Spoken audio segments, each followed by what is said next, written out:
6 days of silence, 6 silent circuits around a walled city.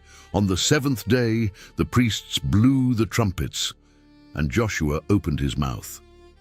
What came from it was no ordinary war cry.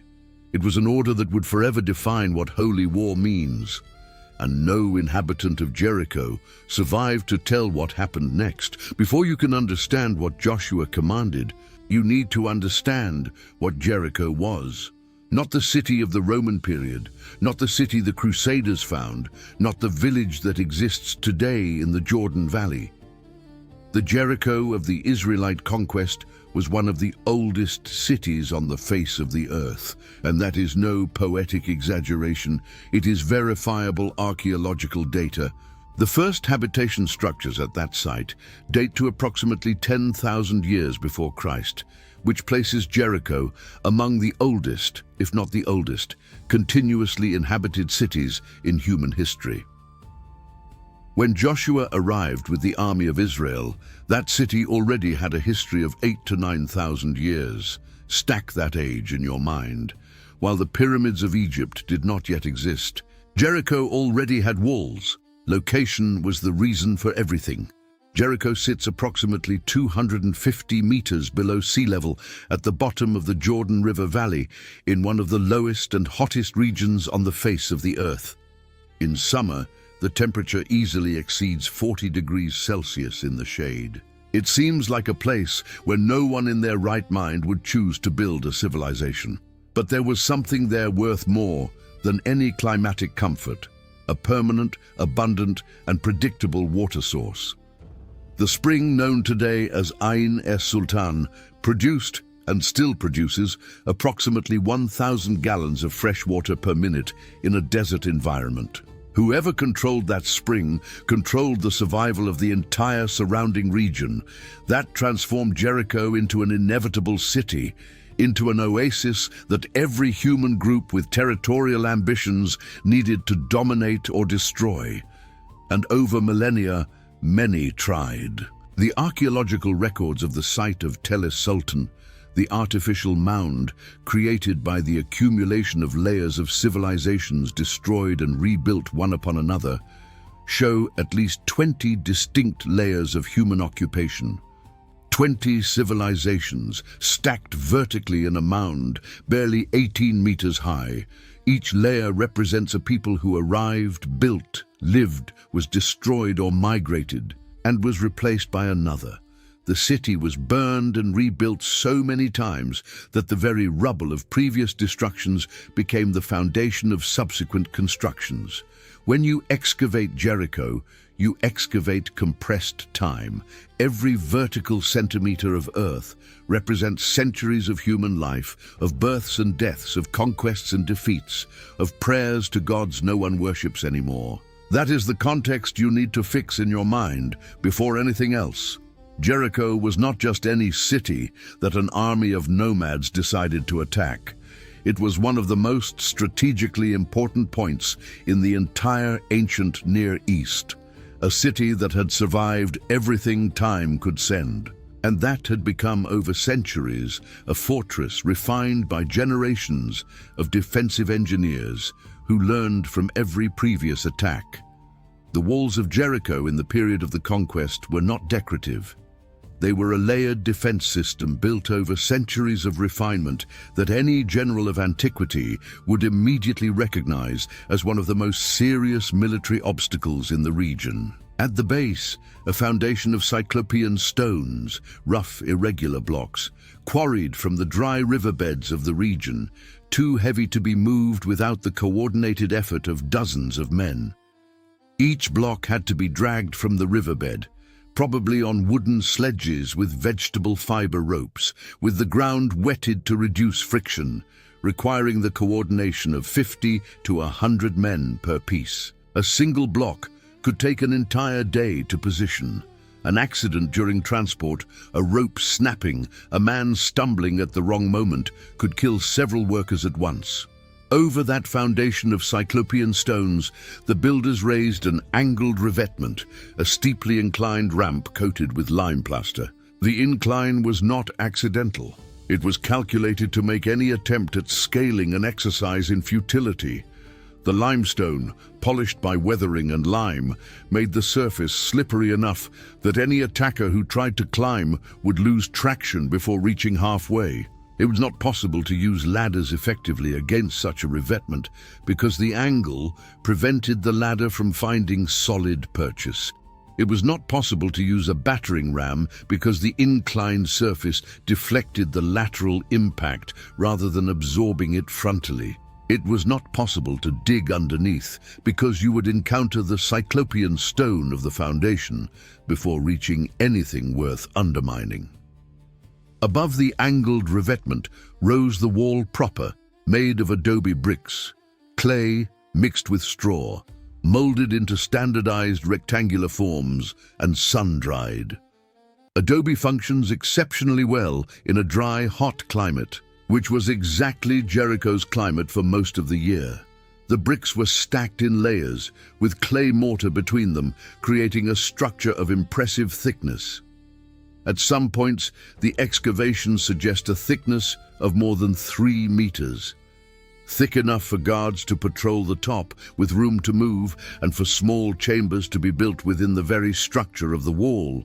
Dwellings embedded inside the defenses. Rahab lived in one of those chambers. The total height of the system, from the cyclopean stone at the base to the crest of the adobe wall, exceeded 12 meters in several sections. 3.5 stories of a modern building, raised without a crane, without cement, without steel tools. The gate system was equally sophisticated. A direct entrance through a wall of that thickness would have been an obvious weakness, and Jericho's engineers knew it. Instead of a straight gateway, they created L or S-shaped corridors, with multiple bronze-reinforced wooden doors positioned at angles that forced any attacker who penetrated the first barrier to immediately expose himself to defenders on the flanks and above before encountering the second barrier. It was an architectural trap. You entered a corridor thinking you had overcome the first gate, and suddenly you were exposed to projectiles coming from 3 directions simultaneously, unable to advance or retreat with speed. Most attackers who reached the gateway corridor did not survive to report what they had found. To put into perspective what you are looking at in this fortress, place it in concrete terms. The greatest military powers of the era, the imperial Egypt of the 18th dynasty, the Hittite Empire at its peak, Assyria in formation, all possessed engineers capable of recognizing this defensive system as sophisticated. It was not an improvised fortification. It was the product of a military engineering tradition that had been tested, revised, and refined over generations, incorporating the lessons of every attack the city had suffered and survived. And it was before this that the army of Israel camped on the other side of the Jordan River. The army that was about to cross the Jordan had spent 40 years in the desert. 40 years is not a poetic expression for a very long time. It is an entire generation being born, growing up, and dying without ever setting foot in a city, without ever sleeping in a stone house, without ever experiencing anything beyond the endless cycle of camp, march, and camp again. Think about what that means in concrete terms. A soldier who had crossed the sea in that extraordinary event left Egypt at 20 years old and died in the desert at 60, without ever having touched the goal for which he had marched. The children he fathered during the crossing grew up without ever knowing slavery, but also without ever knowing a city. The generation now standing before the Jordan was a generation of children of the desert, more hardened in physical endurance than any army of a city could be, but also with no experience whatsoever of siege warfare, no tradition of military engineering, no familiarity with what it meant to attack a walled fortress. The generation that had left Egypt, those who had witnessed the 10 plagues, the sea opening, the pillar of fire, the manna falling for the first time, that generation had died in the desert. God had pronounced upon it a clear sentence in Numbers, chapter 14, verses 22 through 35. None of those who had seen the wonders of Egypt and yet doubted would reach the promised land. The specific reason had been the report of the 12 spies sent to Canaan 40 years earlier. 10 of the 12 returned with a report that mixed impressive factual data. The land really was fertile, the cities really were large, the inhabitants really were powerful, with a conclusion of anticipated defeat. They said that the inhabitants of Canaan were like giants, and that the Israelites seemed like grasshoppers before them. The people wept that night and asked to return to Egypt.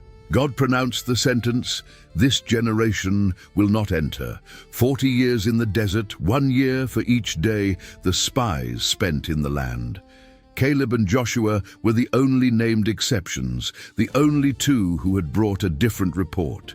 Joshua was between 80 and 90 years old when he assumed command. He was the son of Nun of the tribe of Ephraim. He had served as Moses' personal assistant for decades, learning not only administration and leadership, but the specific nature of an authority that came not from human charisma, but from obedience to a divine instruction. He had been one of the 12 spies sent to Canaan 40 years earlier. He had seen with his own eyes the walls of Jericho, the strong cities, the powerful inhabitants, and he had returned with the minority that said, "We can go in." Now he was the one carrying the burden of accomplishing what Moses had not been able to.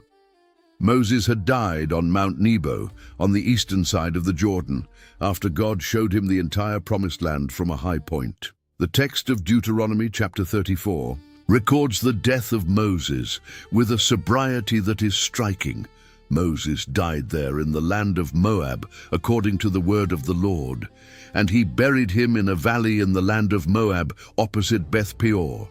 But no one knows his burial place to this day. The greatest figure of the Israelite tradition, the man of whom the text itself says that the Lord knew face to face, died without entering the land and was buried in a place no one has ever found. Israel mourned for Moses for 30 days, and then Joshua took over. The first thing Joshua did as leader was to send spies, 2 men with instructions to examine the land, and especially Jericho. The text of Joshua chapter 2 records what happened with a precision that reveals the operational tension of that reconnaissance mission. The 2 men crossed the Jordan, entered Jericho, and went directly to the house of a woman named Rahab. The Hebrew text describes her as Zana, a word that translators throughout history have rendered predominantly as prostitute, although some modern scholars argue that the term could simply designate an innkeeper, a woman who kept a lodging house. The linguistic debate is real, but the narrative context favors the traditional translation for the simple, practical reason. The house of a prostitute was the type of establishment where 2 foreigners could appear without immediately raising suspicion. Rahab knew they were Israelites. That was not difficult to perceive. The Israelites of the desert dressed, spoke, and behaved in ways that were recognizably different from the urban Canaanites of Jericho. And Rahab also knew, as every inhabitant of Jericho knew, what had happened to the nations on the other side of the Jordan. The news of Israel's victories had arrived before the army.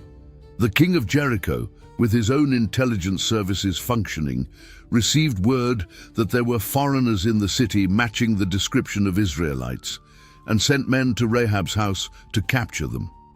What Rahab did next is one of the most unexpected moments in the entire narrative of the conquest. She hid the 2 spies under stalks of flax on the roof of her house, flax that was there to dry in the sun, a domestic detail the text records with the naturalness of someone who was there. She told the king's messengers that the men had left before the gates were shut at dusk, and that if they hurried, they might catch them. The messengers set out toward the fords of the Jordan. The gates of Jericho were shut behind them. The spies stayed, and then Rahab climbed to the roof and spoke to them with a clarity that surprises by its cold rationality. She was not acting out of religious sympathy or emotional conversion. She was making a probability analysis and choosing the side that was going to win. She said she knew that the Lord had given that land to Israel. She said that the fear of Israel had fallen upon all the inhabitants. She said that the heart of the people had melted. The Hebrew word is muas, meaning to melt, to dissolve. The hearts of the inhabitants of Jericho were melting with terror. And she asked explicitly, "Swear to me by him that, as I have shown you kindness, you also will show kindness to my father's house, and give me a true token. And spare my father and my mother, my brothers and my sisters, and all that they have, and deliver our lives from death." The negotiation was simple and direct. The spies agreed. The condition they imposed was equally simple. A scarlet cord hung in the window through which she would help them descend on the outside of the wall. And all of Rahab's family gathered inside the house at the moment of the attack. Anyone who went out would die. Anyone from outside who harmed someone inside the house was the responsibility of the attackers themselves. The blood would be upon them. But whoever went out, the blood would be upon themselves.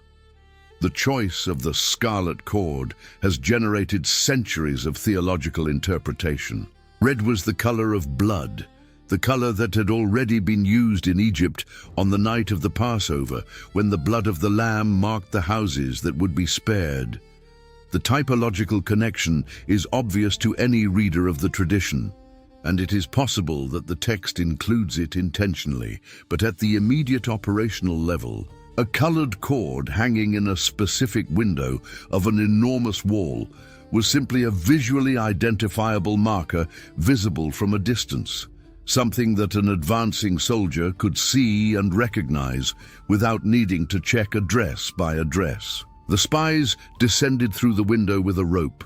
Rahab's house was in the wall itself, and she instructed them to hide in the mountains for 3 days until the searchers returned. Then they returned to the camp of Israel and reported to Joshua, "The Lord has delivered all the land into our hands, and moreover, all the inhabitants of the land have melted away because of us." The information was strategically valuable, not only for confirming that the city was psychologically vulnerable, but for the data about the emotional state of the defenders. An army defending a city with destroyed morale is fundamentally different from an army defending with conviction. The walls may be the same, the weapons may be the same, the numbers may be the same, but a defender with a heart melted by terror makes mistakes, hesitates at the critical moment, abandons his post, opens gates. The information Rahab provided was as valuable as a map of the defenses. The crossing of the Jordan was the next step, and it was executed with impressive logistical precision for a group of more than 100,000 combatants plus civilians. The text of Joshua chapter 3 describes the event with attention to detail that normally indicates an eyewitness account or a nearby primary source. The river in the spring flood season was overflowing all its banks, making the ford at Jericho impassable by normal means.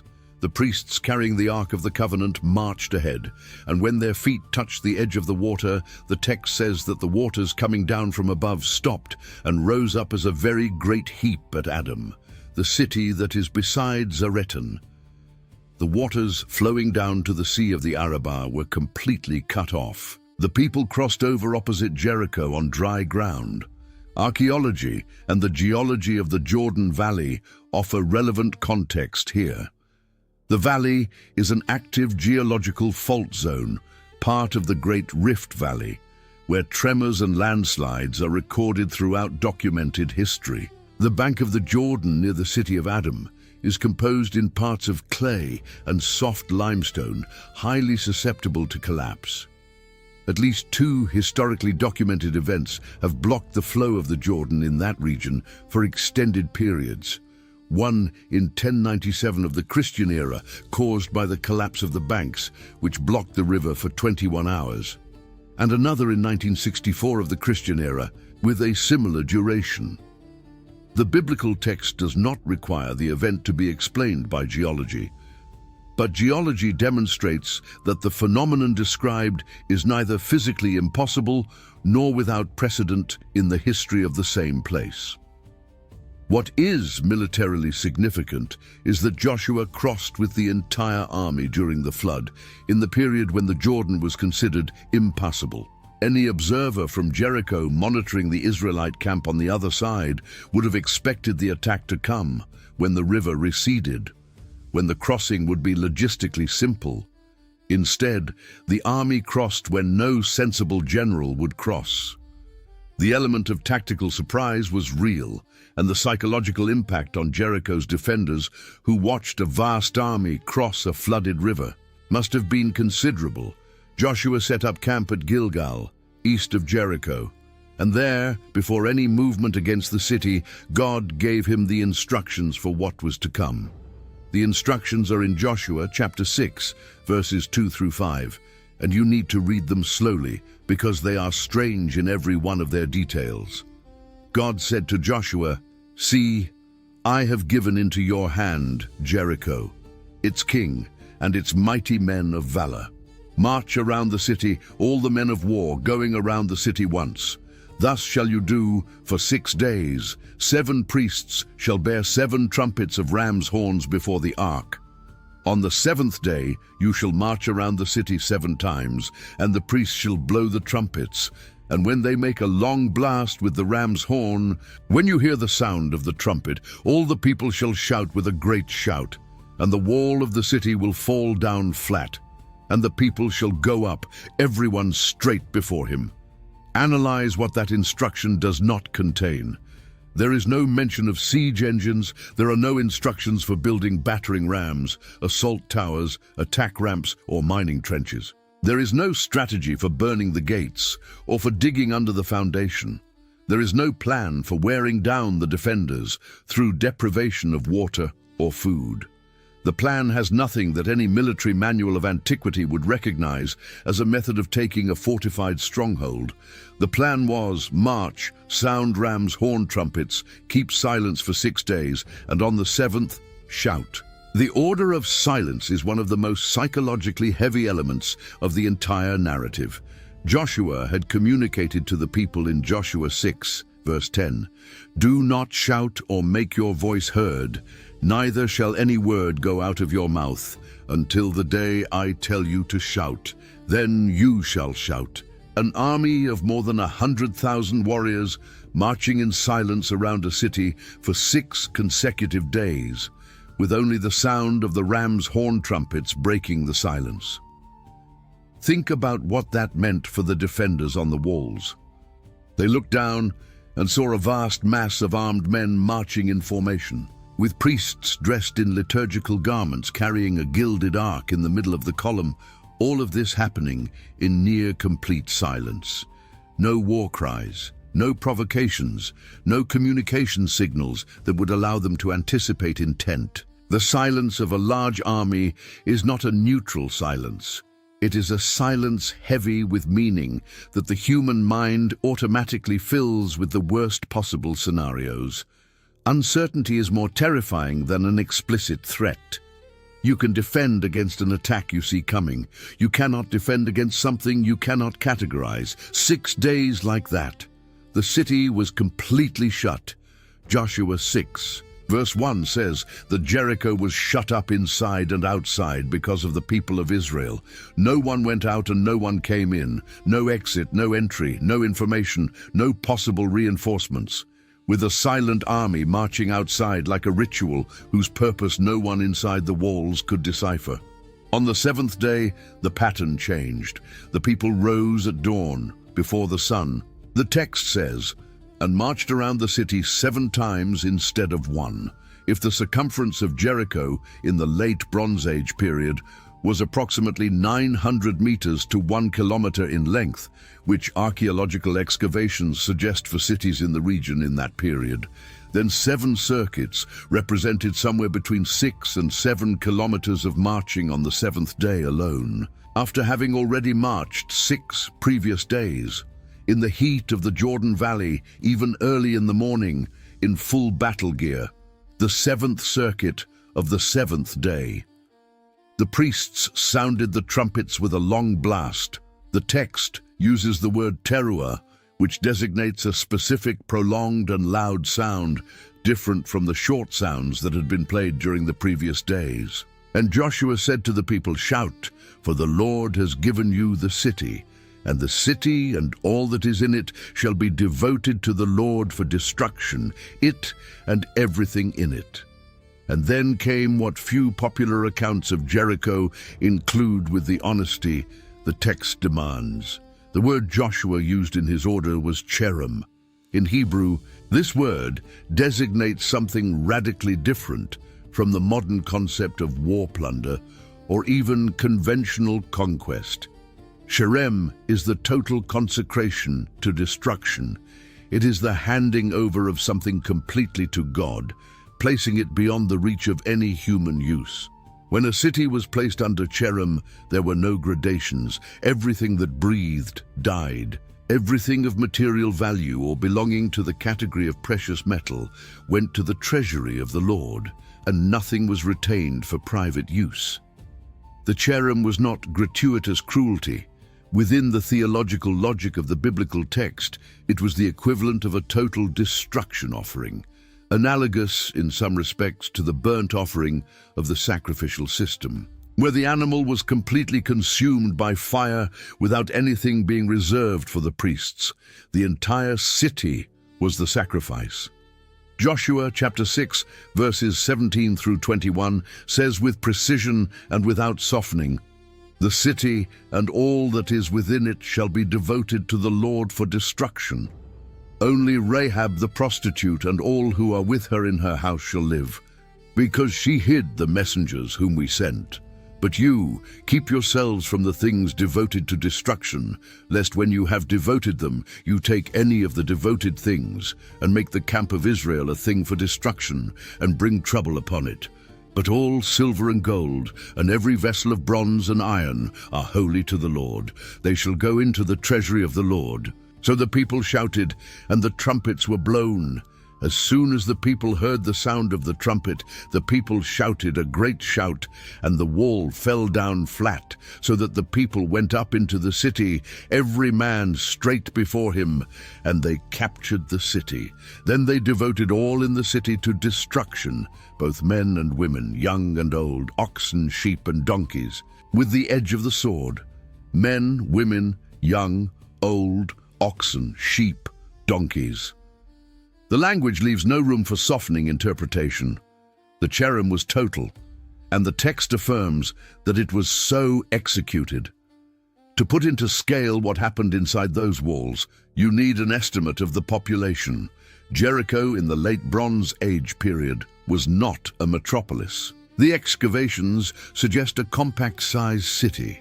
The inhabited area within the walls probably did not exceed 4 to 5 hectares.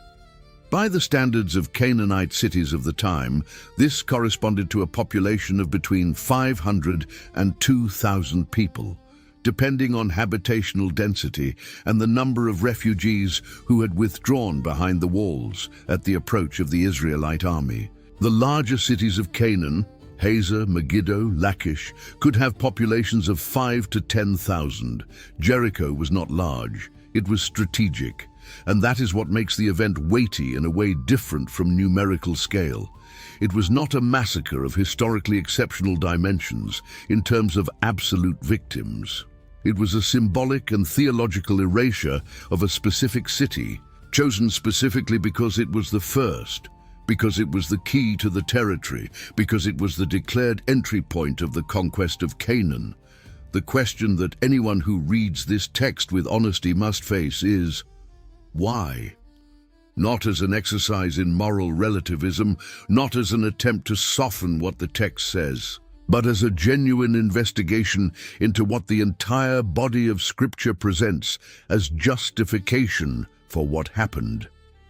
The book of Genesis, chapter 15, verses 13 through 16, records a conversation between God and Abram that occurred between 400 and 500 years before the conquest. God told Abram that his descendants would be strangers in a land not their own, that they would be afflicted and enslaved for 400 years, and that afterward they would come out with great wealth. And then came the sentence that changes the interpretation of everything that follows. And they shall come back here in the 4th generation, for the iniquity of the Amorites is not yet complete. The Hebrew text uses the word shalem, complete, full, finished. The iniquity of the peoples of Canaan had not yet reached the point of saturation that would justify judgment. God was waiting. The 400 years of exile and slavery in Egypt also served this narrative and theological function, the historical process by which the judgment of the Canaanite nations would reach its point of maturation.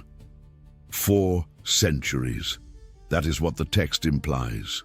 The nations that inhabited Canaan, the Amorites, the Hittites, the Perizzites, the Canaanites, the Jebusites, the Girgashites, the Hivites, had received, within the logic of the biblical text, 4 centuries of time before the verdict was executed.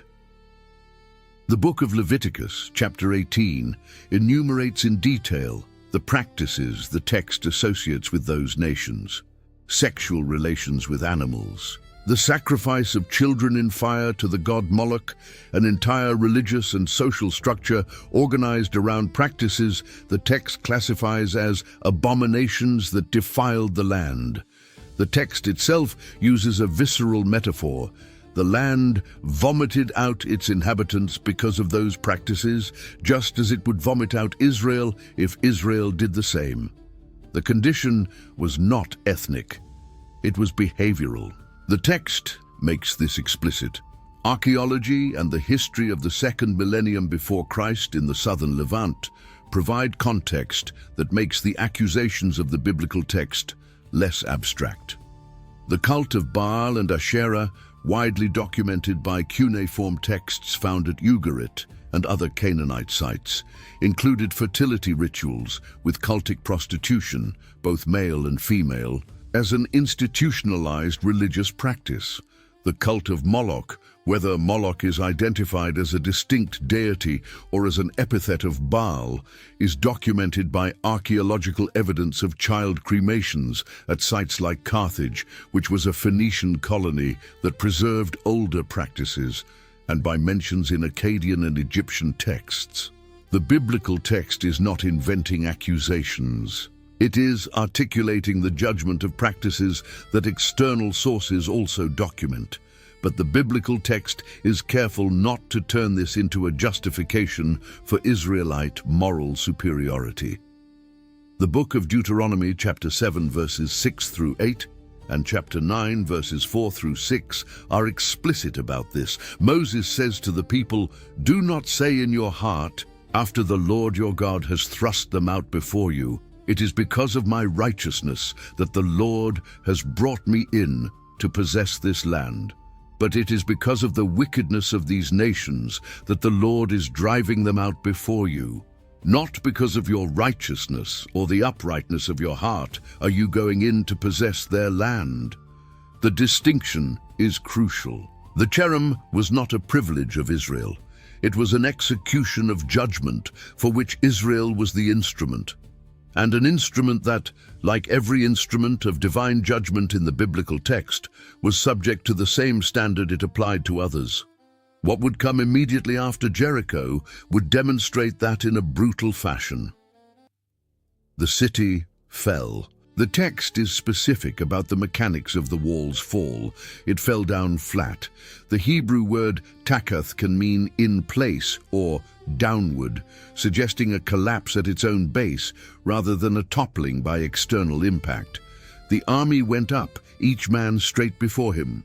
This means that the collapse was so extensive that it created multiple simultaneous breaches, allowing different columns of the army to enter each through the point nearest to their position, without the need to concentrate the assault at a single point. The archaeology of Tel es Sultan records exactly that type of collapse.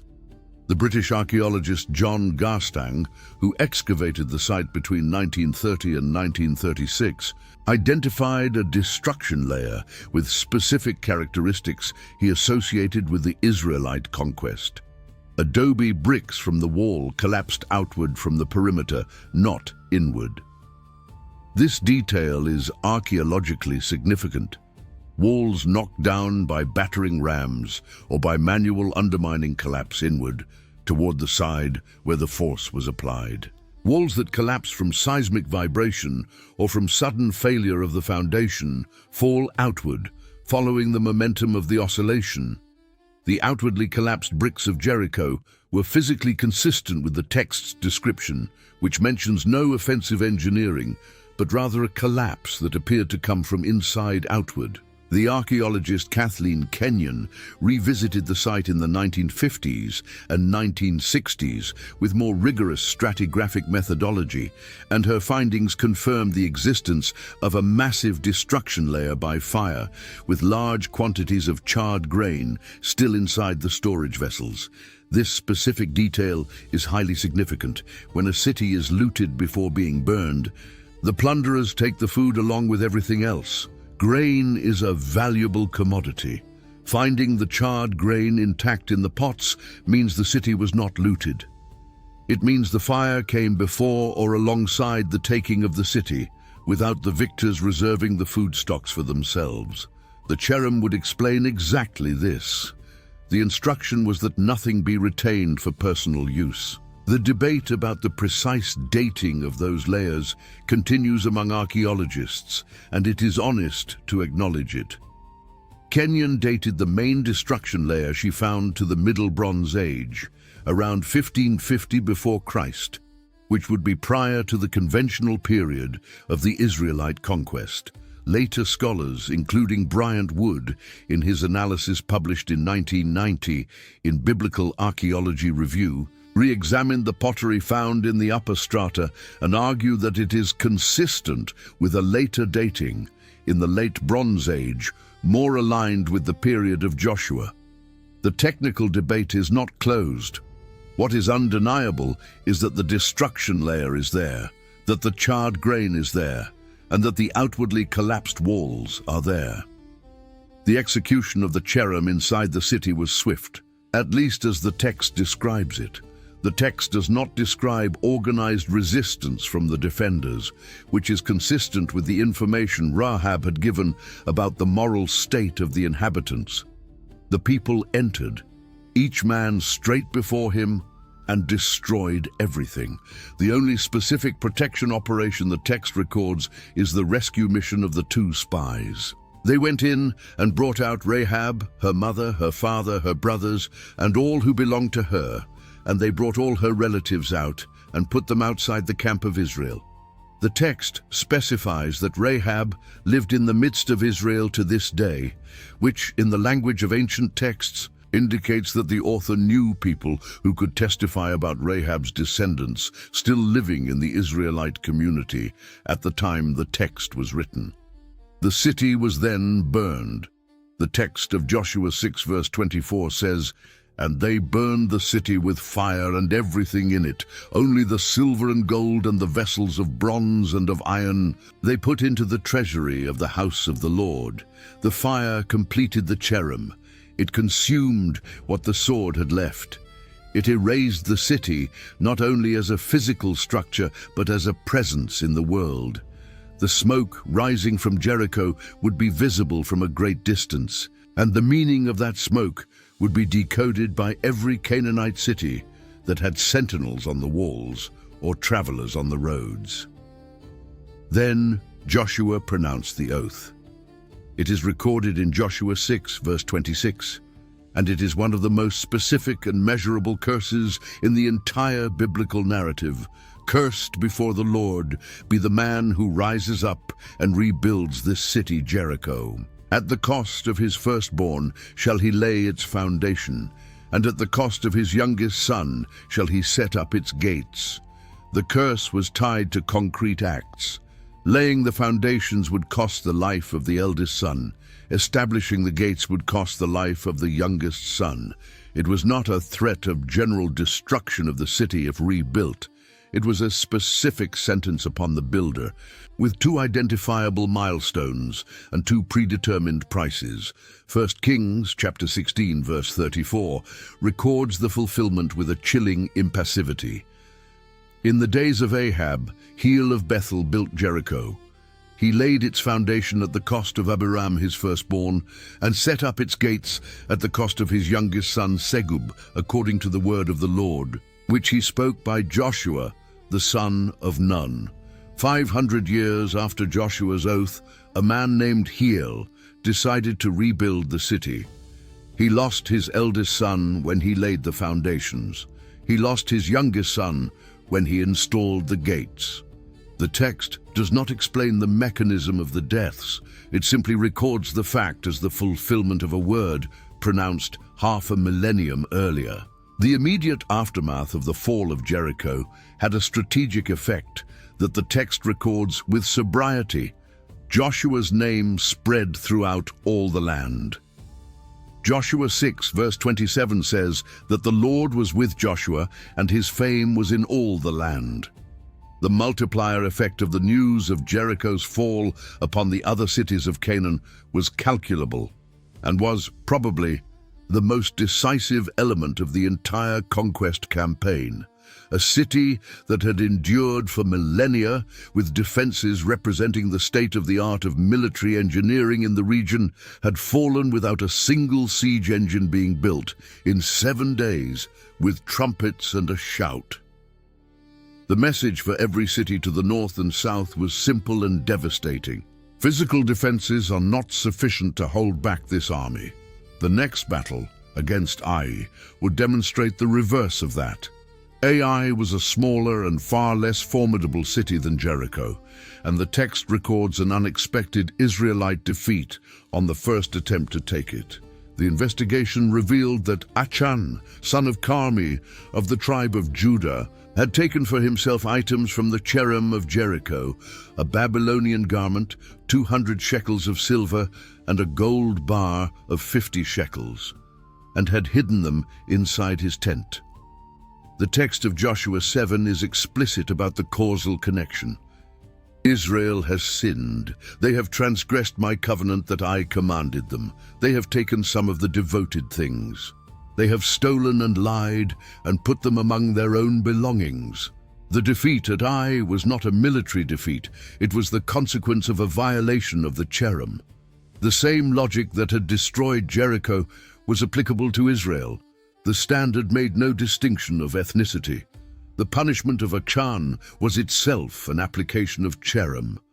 Achan, his sons and daughters, his oxen, his donkeys and his sheep, his tent and all that belonged to him were brought to the valley of Achor, stoned and burned.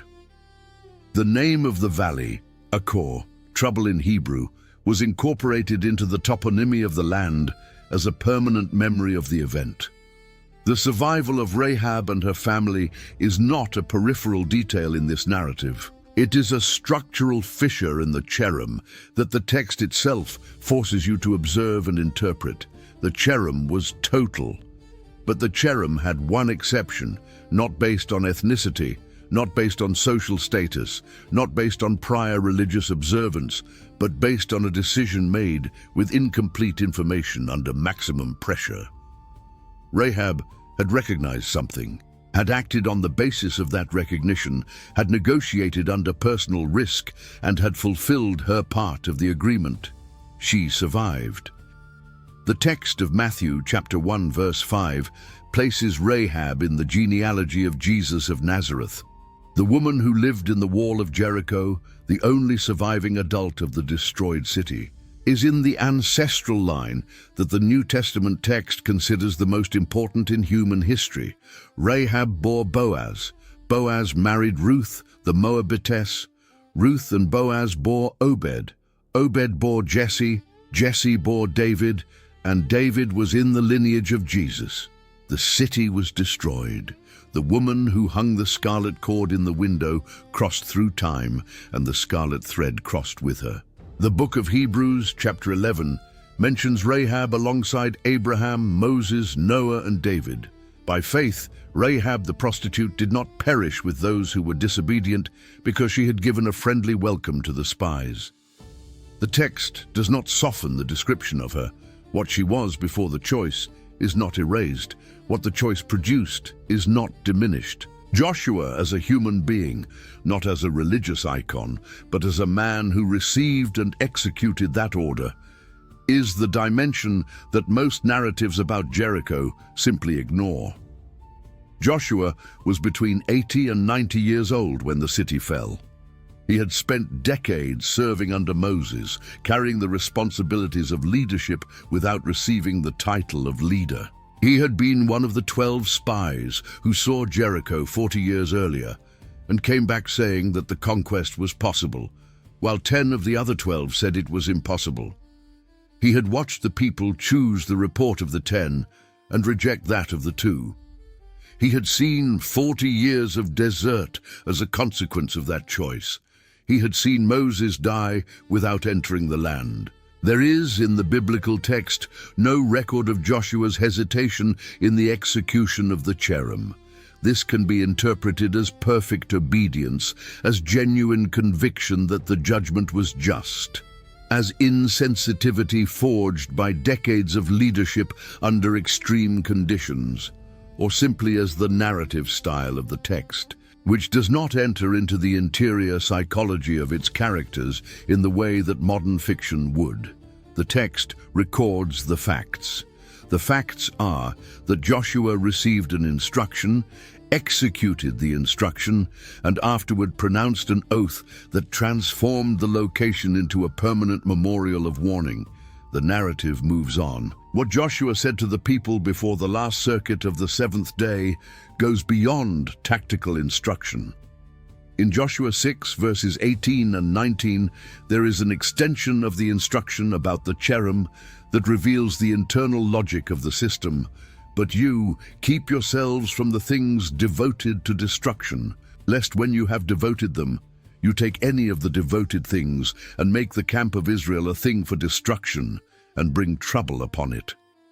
But all the silver and gold and every vessel of bronze and iron are holy to the Lord. They shall go into the treasury of the Lord. The logic is coherent. The cherum was total or it was nothing. A partial devotion to destruction was not devotion. It was plundering with a different name. What entered the cherum belonged to God. Retaining any part was stealing from God. And it is that logic that makes the case of Achan so narratively important to the text. Achan was not an exception to the system. He was the demonstration that the system applied to Israel with the same inflexibility with which it had applied to Jericho. The Israel that had been the instrument of judgment became itself subject to the same standard when it violated the same rules. The defeat at Ai was a response of the same nature as the destruction of Jericho, not an arbitrary punishment, but the logical application of a principle that made no concession of identity. Archaeologists have been excavating Jericho for more than a century, and the site of Tel es-Sultan continues to be one of the most studied and most debated in biblical archaeology. What they have found in the stratum corresponding to the period of the conquest is disturbing in its simplicity. Massive layers of destruction by fire, charred grain still in the vessels, walls collapsed outward, exactly as the text describes. The debate about the dating continues. Kenyon dated the main destruction to the Middle Bronze Age, which would be prior to the conventional period of the conquest. Later scholars argue that the pottery of the upper strata is consistent with a later dating, aligned with the period of Joshua. The technical debate is not closed, but the destruction layer is there, the charred grain is there, the outwardly collapsed walls are there. The story of Jericho did not end with Joshua. It ended with what Joshua left behind, a warning, a curse, and a memory that not even 40 centuries have managed to erase. Every civilization that passed through that valley knew what had happened there. The Assyrians knew, the Babylonians knew, the Persians, the Greeks, the Romans, the Arabs, the Crusaders. All who controlled that valley knew that there had been a city before them destroyed in a way that followed no logic of conventional warfare, by a people who marched in silence and then shouted. Some places carry the weight of what was done in them. Jericho is one of those places, the oldest city in the world, which survived storms, invaders, earthquakes, and 10,000 years of human history, but which did not survive 7 circuits and an order given at a dawn of centuries past. What happened there does not fit into the simple categories of heroism or brutality. It demands that you look with precision at the text, at the archaeology, at the theology that sustains the logic of the cherum, and at the humanity of every person who was inside those walls when the walls fell. None of those lenses alone is sufficient. Only when you use all of them together does the image of Jericho begin to gain the sharpness that the event deserves.